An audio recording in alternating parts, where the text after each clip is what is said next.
I found that nothing in life is worthwhile unless you take risks. Nothing.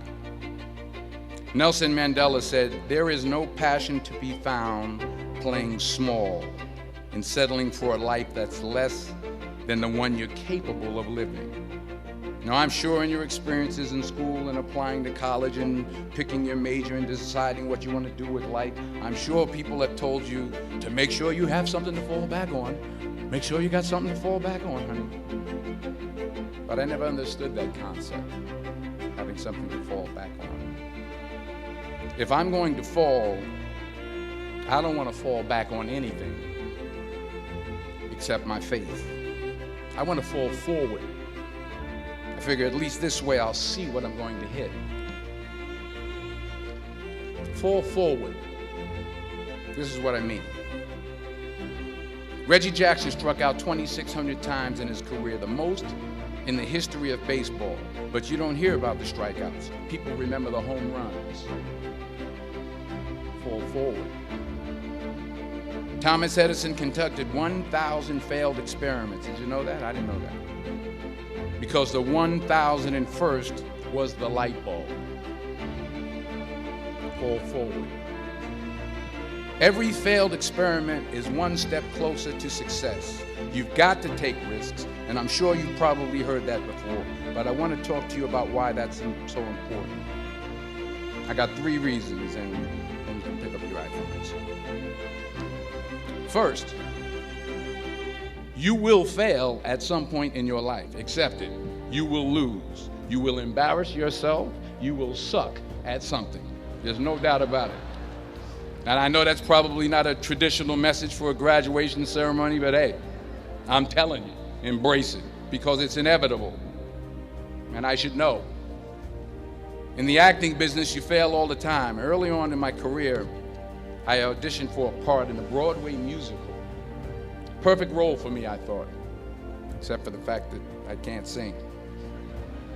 So I'm in the wings, I'm about to go on stage, but the guy in front of me, he's singing like Pavarotti. He's just and he's just going on and on and on, and I'm just shrinking. I'm getting smaller and smaller. So they say, "Oh, thank you very much, and you'll be hearing from us." So I come out with my little sheet music, and it was Just My Imagination by the Temptations. That's what I came up with. So I hand it to the accompanist, and she looks at it and looks at me and looks out at the director, and was like, all right.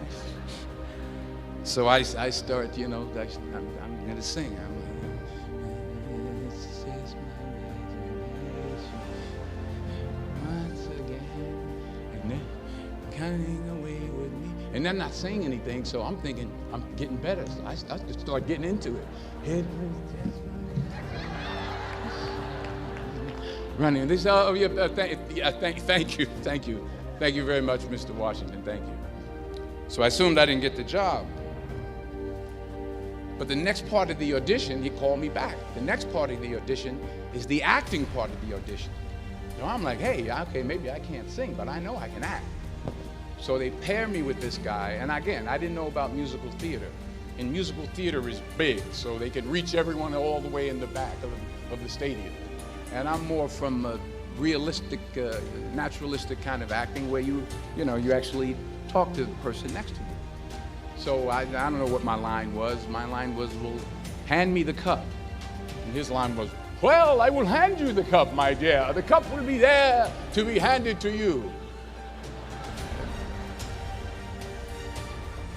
I said, oh, okay. Well, should I give you the cup back? Oh, yes, you should give it back to me, because you know that is my cup and it should be given back to me. I didn't get the job. But here's the thing. I didn't quit. I didn't fall back. I walked out of there to prepare for the next audition, and the next audition, and the next audition. I prayed. I prayed, and I prayed. But I continued to fail and fail and fail. But it didn't matter, because you know what? There's an old saying, you hang around the barbershop long enough, sooner or later you're going to get a haircut. So you will catch a break, and I did catch a break. Last year, I did a play called Fences on Broadway. So someone talked about it. Won the Tony Award. And I didn't have to sing, by the way. But here's the kicker. It was at the Court Theater. It was at the same theater that I failed that first audition 30 years prior. The point is, and I'll pick up the pace, the point is, every graduate here today has the training and the talent to succeed. But do you have the guts to fail? Here's my second point about it. If you don't fail, you're not even trying. I'll say it again. If you don't fail, you're not even trying. My wife told me this great expression. To get something you never had, you have to do something you never did. Les Brown's a motivational speaker. He made an analogy about this. He says, imagine you're on your deathbed, and standing around your deathbed are the ghosts representing your unfulfilled potential. The ghost of the ideas you never acted on. The ghost of the talents you didn't use. And they're standing around your bed, angry, disappointed, and upset. They say, we came to you because you could have brought us to life, they say. And now we have to go to the grave together. So I ask you today, how many ghosts are going to be around your bed when your time comes? You've invested a lot in your education, and people have invested in you. And let me tell you, the world needs your talents. Man, does it ever. I just got back from Africa like 2 days ago, so if I'm rambling on, it's because I'm jet lagged. I just got back from South Africa. It's a beautiful country, but there are places there with terrible poverty that need help. And Africa is just the tip of the iceberg. The Middle East needs your help. Japan needs your help. Alabama needs your help. Tennessee needs your help. Louisiana needs your help. Philadelphia needs your help. The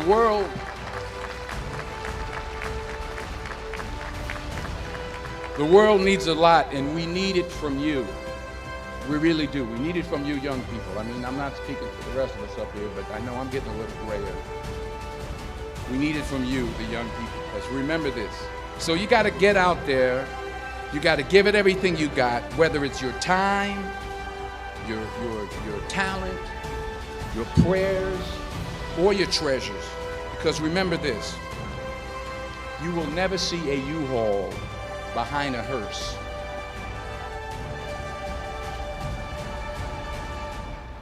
I'll say it again. You will never see a U-Haul behind a hearse. You can't take it with you. The Egyptians tried it, and all they got was robbed. So the question is, what are you going to do with what you have? I'm not talking about how much you have. Some of you are business majors. Some of you are theologians, nurses, sociologists. Some of you have money. Some of you have patience. Some of you have kindness. Some of you have love. Some of you have the gift of long suffering. Whatever it is, whatever your gift is, what are you going to do with what you have? All right, now here's my last point about failure. Sometimes it's the best way to figure out where you're going. Your life will never be a straight path. I began at Fordham University as a pre-med student. I took a course called cardiac morphogenesis. I still can't say it. Cardiac morphogenesis. I couldn't read it. I couldn't say it. I sure couldn't pass it. So then I decided to go into pre-law, then journalism. And with no academic focus, my grades took off in their own direction. Yeah, down. I was a 1.8 GPA one semester, and the university very politely suggested that it might be better to take some time off. I was 20 years old. I was at my lowest point. And then one day, and I remember the exact day, March 27th, 1975, I was helping my mother in her beauty shop. My mother owned a beauty shop up in Mount Vernon.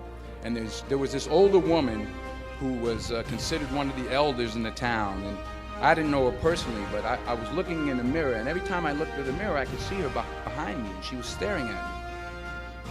She just kept looking at me. Every time I looked at her, she kept giving me these strange looks. So she finally took the dryer off her head and she said something I'll never forget. First of all, she said, "Somebody give me a piece of paper. Give me a piece of paper." She said, "Young boy, I have a prophecy, a spiritual prophecy." She said, "You are going to travel the world and speak to millions of people." Now, mind you, I'm 20 years old. I'm flunked out of school. In fact, like a wise ass, I'm thinking to myself, maybe she's got something in that crystal ball about me getting back into school next fall.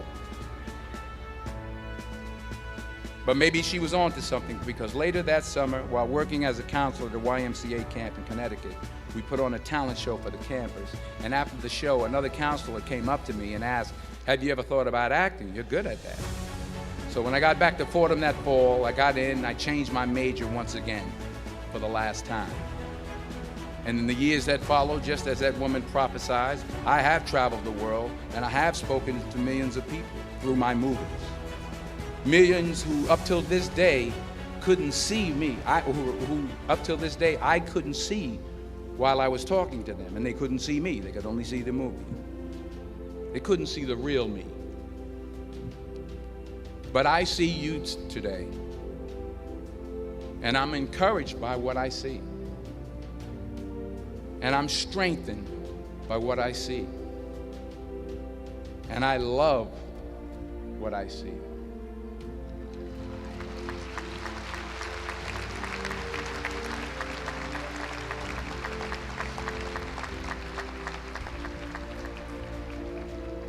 One more page, and I'll shut up. Let me conclude with this one final point, and actually the president kind of brought it up. It has to do with the movie Philadelphia. She stole my material. Many years ago, I did this movie called Philadelphia. We filmed some of the scenes right here on campus. Philadelphia came out in 1993. Most of you were probably still in diapers. Some of the professors too. But that cracked me up. But it was a good movie. Rent it on Netflix. It's a good movie. Rent it. I get 23 cents every time you rent it. Please, rent it. True. Parents up there, rent it. Netflix, please. Tell your friends too. It's about a man played by Tom Hanks who's fired from his law firm because he has AIDS. He wants to sue the firm, but no one's willing to represent him until a homophobic ambulance chaser lawyer, played by yours truly, takes on the case. In a way, if you watch the movie, you'll see everything I'm talking about today. You'll see what I mean about taking risk or being willing to fail. Because taking risk is not just about going for a job. It's also about knowing what you know and what you don't know. It's about being open to people and to ideas. In the course of the film, the character I play begins to take small steps, small risks. He very, very, very slowly begins to overcome his fears. And I feel ultimately his heart becomes flooded with love. And I can't think of a better message as we send you off today. To not only take risks, but to be open to life, to accept new views, and to be open to new opinions. To be willing to speak at a commencement at one of the best universities in the country, even though you're scared stiff. While it may be frightening, it will also be rewarding. Because the chances you take, the people you meet, the people you love, the faith that you have, that's what's going to define you. So members of the class of 2011, this is your mission. When you leave the friendly confines of Philly, never be discouraged, never hold back, give everything you got. And when you fall throughout life, and maybe even tonight after a few many glasses of champagne, remember this: fall forward.